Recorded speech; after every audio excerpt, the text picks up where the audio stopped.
Get ready to find your recipe for a successful real estate lifestyle from America's top experts here at Greenlight REI with your host, Lance Edwards. Well, hello, everyone. Hi, this is Lance Edwards, and welcome to this edition of Greenlight REI, where we showcase and teach people a successful real estate lifestyle. And there's nothing that gives me more joy than what we're going to be doing today is interviewing one of our most recent success students. It's Lyn Felice and just did her very first real estate deal. She bought a 7-unit apartment building. She's getting cash flow off of it, and a very super nice lady.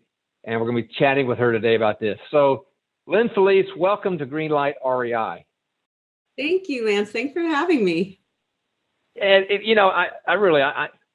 there's nothing I enjoy more than these conversations, Lyn Felice. And your story. First of all, as I was sharing with you before we got started, I'm so proud of you. I'm so proud of you. And I'll tell you right now, for a lot of people are going to be listening to this who haven't done their first deal yet or think they can't do it. And so these simple stories are very impactful. So I really appreciate you taking the time to share this with me today. Sure, my pleasure. Okay, so let's talk about it. Let's give some background. This was your very first real estate deal. You bought a 7-plex, a 7-unit property. This is back in July 2020, which means you did this in the middle of COVID, didn't you? I did. Let's talk about that first. Did that present any special challenges doing it during COVID? I think that it did. I think that a lot of people around me were hesitant and telling me to wait and are you sure? But we kept looking at properties. And what I decided was that, I would look at a property and I would really talk honestly with the seller about, what they had in the property. Was it full? Did they have tenants? Were the tenants paying? And this particular property, all the tenants were paying. That was one of the first questions I asked is, were they all employed? Were they paying rent on time? Was the seller having any problems with the renters? And they weren't. So I felt, okay, and it's small. It was 7 units. 2 were vacant at the time. So it meant that I was going to have to rent 2 of them out during COVID. But I still wasn't worried about that because I had a goal in mind and I just didn't want to get thrown off my course by COVID if I had something good in the hand. So, boy, I love that mindset. As opposed to so many times people say, "Oh, there's an excuse why I can't do it. COVID. I got to stop the whole show here." That's beautiful. Now let's talk a little about your background, Lyn Felice. So, how many apartments have you purchased prior to this? None. How many real estate deals have you done prior to this? Other than buying my own home, none. No real estate deals. All right. And now talk about, you live in Georgia, I believe, right? You live in Georgia? In Seattle, Washington. Seattle, Washington. Okay, let me back up. So you live in Seattle. Where's this property located? It's about an hour north of me in a city called Marysville. Okay, about an hour away. And how'd you find the property? I found it through a real estate agent that I know and that I've been talking with. He brought the property to me. He brought me several properties before. We've looked at several properties together before. And I always said, no. And it had to be the right deal. When he brought this one, he said that they were ready to retire and they might be interested in owner financing. And that's when I said, hey, that I want to talk to these folks. That sounds like a great idea. Because real estate, I know you talk about a lot of different ways that you can invest in different areas where the cost might be lower. And the Northwest is not a lower cost area to invest. So I was a little, it's got to be the right deal. And if they want to do owner financing and it's a good property, I'm willing to talk with them. So that's kind of how it got started. Well, that certainly perks your ears up. So did you buy this property on seller financing, on owner financing? Yes, we did. Did it on seller financing, and I actually ended up having a great relationship with the sellers. And it was a couple, husband and wife, ready to retire, wanted to travel in their motorhome around the world. So they wanted to get rid of their property. And the woman, the wife, is a real estate agent herself. And she ended up just kind of mentoring me and giving me a lot of helpful information as I jumped into it, which also made me feel really confident about getting started. So I just kind of got really fortunate and blessed right there. So, okay, so let's recap. So there's your very first deal out of the gate. You get seller financing with the seller.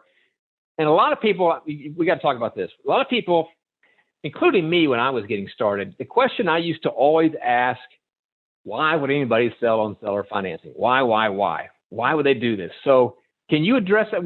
You mentioned they were retiring. What was it about? Why were they willing to do seller financing? What was their reason for accepting that, do you think? Well, I think as they were getting older, there might have been some health issues they were concerned about, and they were ready to get the property off their hands. The husband had done a lot of the maintenance around the property. So he was the one there all the time, doing all the work, and he was done doing all the work and he was ready to put it in someone else's hands. And both of them were ready to just retire. They're ready to be done. They really didn't have children to pass it on to either. So that set me up perfect for being the one to benefit from their desire to get out. Well, and that is the number one reason why in conversations that we have over and over, especially on these mom and pop owned properties, the number one reason they want to sell is because they're just burned out. They just want to move on. And that sounds like the situation you had here.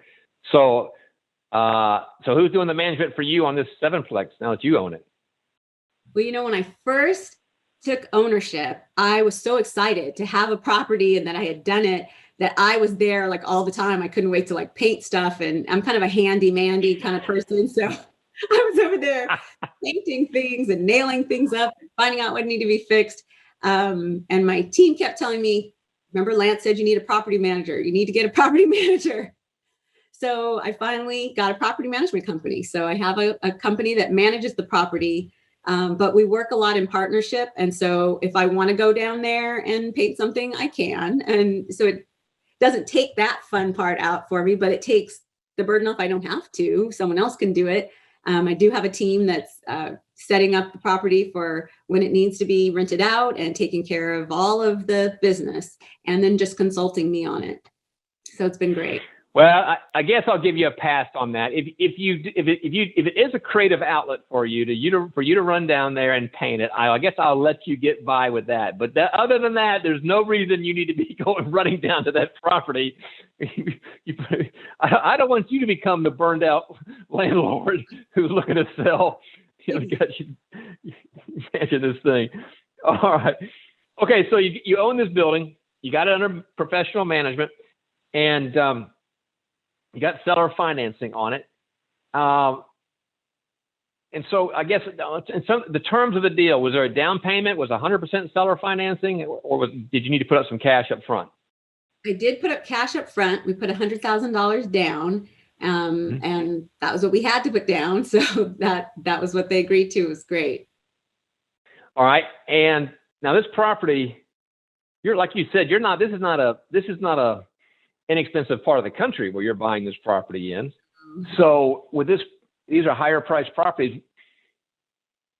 Given that, are you still getting positive cash flow off of it? I am getting positive cash flow. Do you mind sharing? How much is your monthly cash flow? Well, my monthly cash flow it's $1,200. It's $1,200 a month. And that is what I have I have one unit that's vacant right now, and that's with one unit vacant. So when it's all full, it'll be about $2,500 a month cash flow off 7 units. Whoa. Okay. Let's do the math on this. So 25, now everybody listening, 2,500, that's cash flow. That's net after paying your management company, after paying your seller financing terms, 2,500 net a month. Times 12, that's $30,000 cash flow per year on a $100,000 cash investment. That's a 30% cash on cash return. That's a 30% ROI on your cash. How's that compared to your CD? Your CD return? It's much better.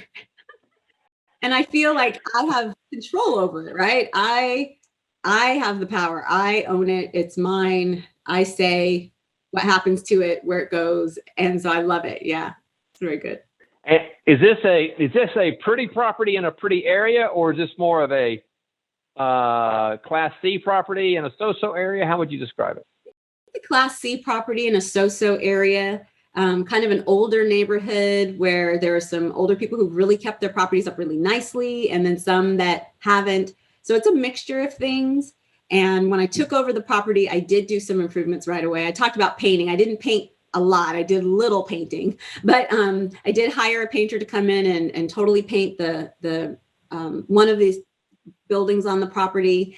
And so it looks so much better. I went in and did a few little upgrades that I had some people help me with, just to let the tenants know that I cared about the property and I want them to stay. And I wanted to have good curb appeal. We did some things to the lawn and to the outside of the building to just beautify the neighborhood a little bit, let the people know that this is a good property and we mean to help the neighborhood. So, I'm doing some other math here while you're talking.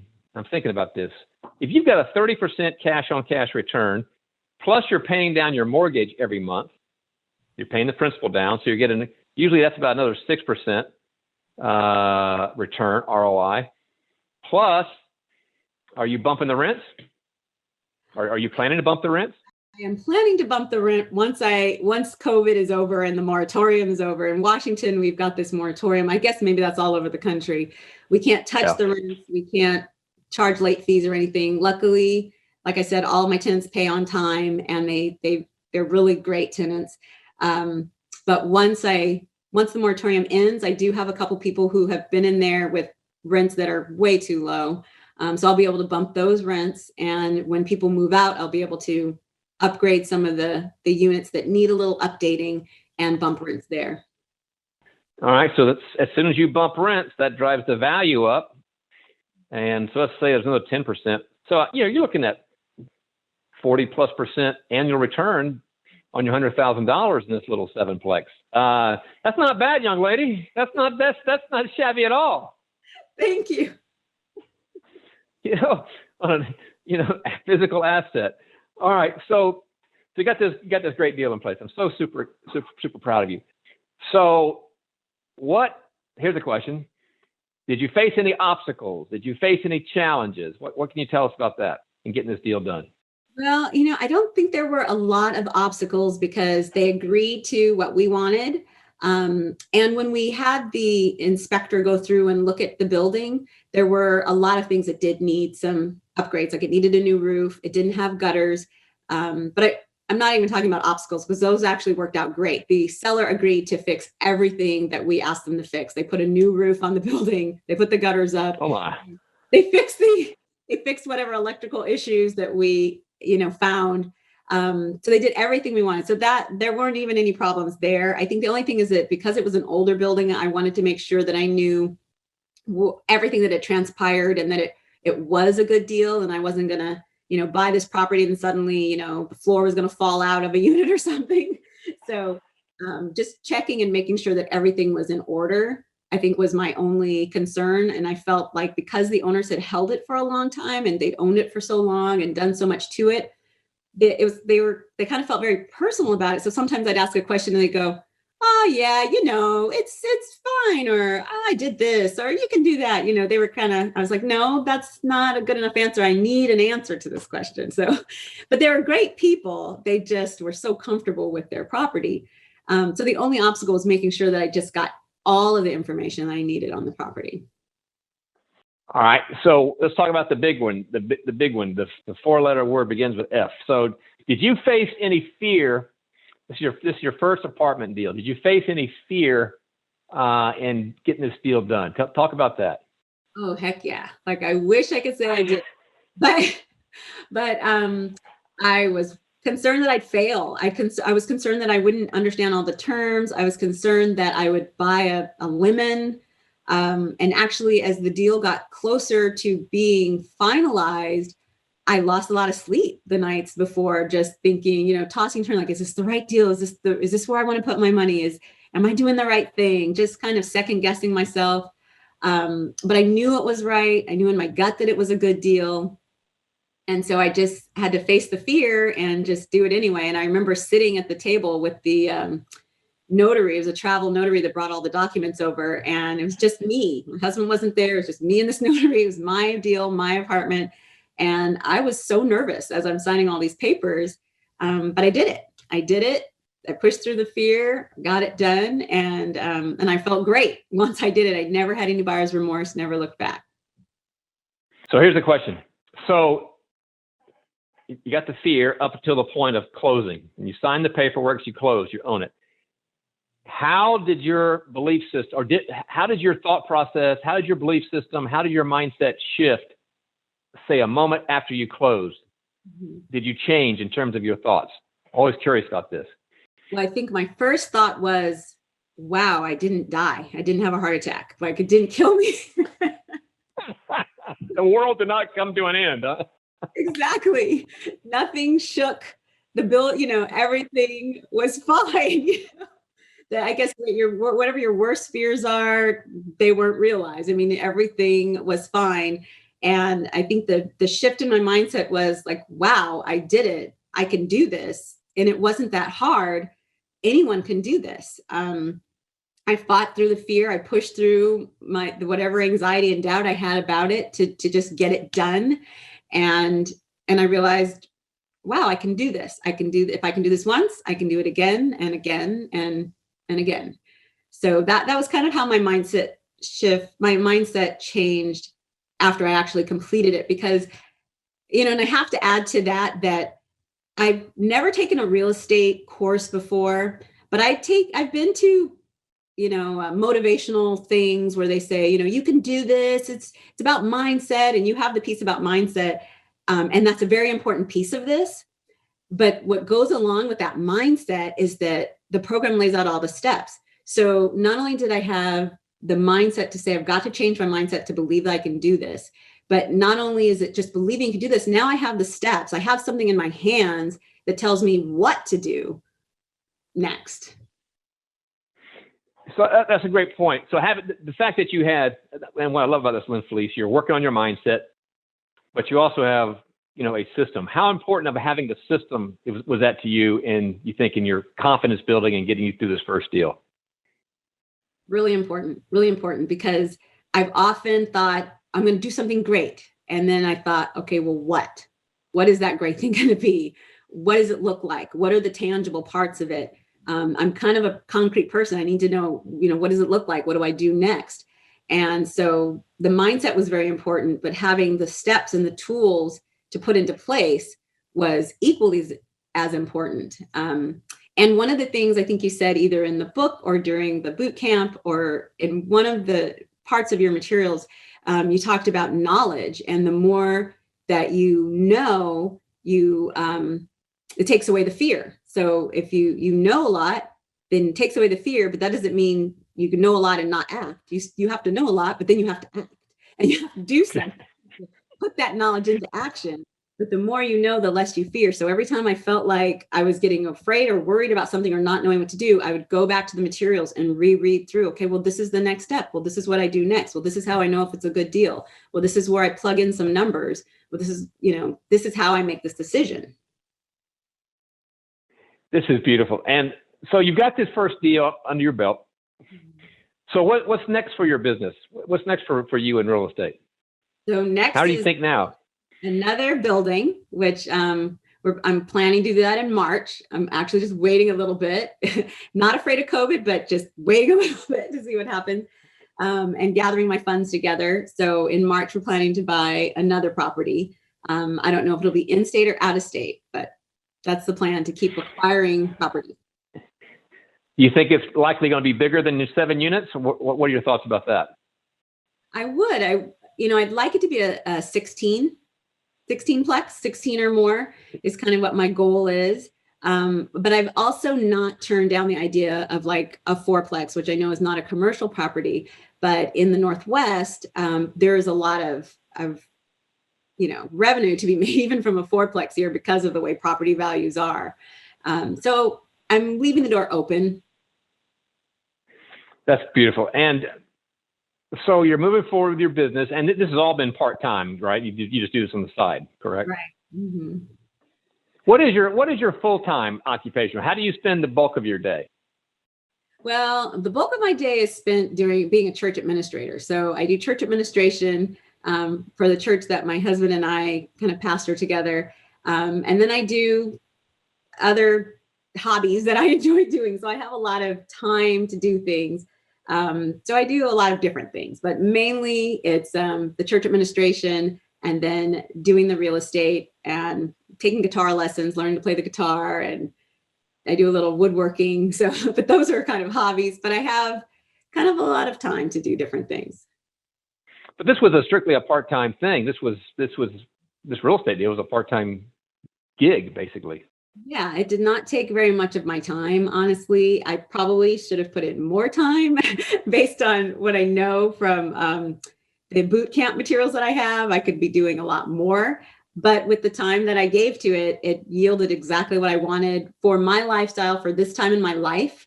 It was exactly what I needed, and I'm able to do exactly what I need for me. All right, so you've got a 7-unit deal. You bought it on seller financing. Sounds like you got new friends in the sellers. You got new friendship there. You got plans for the future. You're just doing a fabulous job.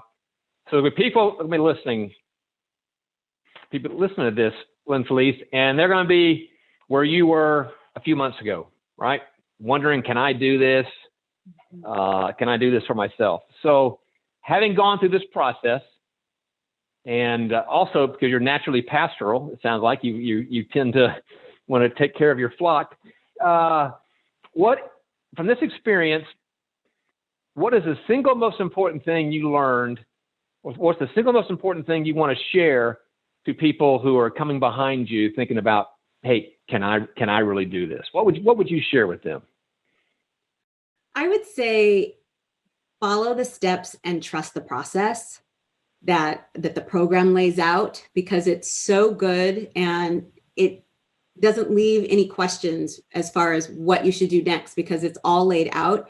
And in areas where I felt like I wasn't following the process, or deals where I looked and I thought I wouldn't follow the process, that was a mistake. Like any deal that I looked at where I kind of went off course, it turned out it wasn't a good deal. And following the steps are really important. It's a great guide. And that was what I learned most of all, that was what helped me to be successful, helped me to stay on course and stay on track when I got distracted, or when I started to get scared about something. I just went back to the concrete steps that are laid out.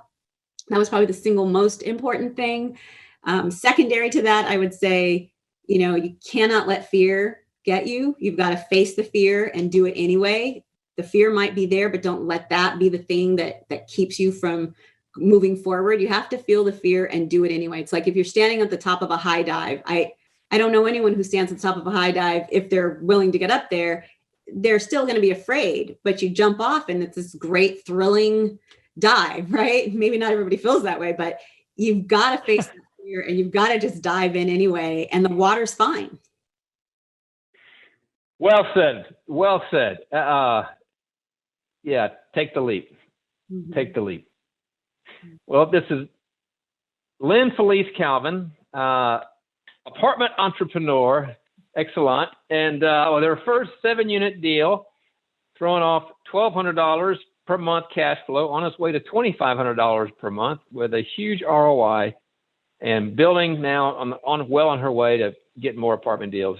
Lyn, I'm just so proud of you, so excited for you and what you've done, and I know you're going to be continue doing more successes. I look forward to interviewing about your next deal. So I want to hear about the next one too, because frankly, I'm expecting it to be bigger. I think the next one's going to be bigger, because that's what naturally happens.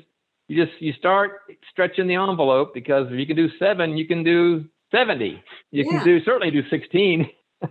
It's all the same. For more. So, all right, Lyn Felice, thank you so much for sharing your story. You're welcome, Lance. Thanks for having me. All right, everyone. It's Lance Edwards with Greenlight REI. It's Miss Lyn Felice Calvin. We'll put the show notes on the highlights of the story. And just take Lyn's advice. Just get started. Follow the system. and start, climb that, I love the analogy, climb the high diving board and just enjoy the thrill, leaping off. Just go for it. Until the next edition, make your lifestyle a successful real estate one. Take care, everyone. Bye-bye. You've been listening to Interview with the Experts with Lance Edwards. Let us now blatantly and shamelessly bribe you toward creating your own real estate lifestyle by offering you a whole bunch of free stuff. Go to greenlightreinvesting.com and get you some free stuff and this session's show notes. That's greenlightreinvesting.com.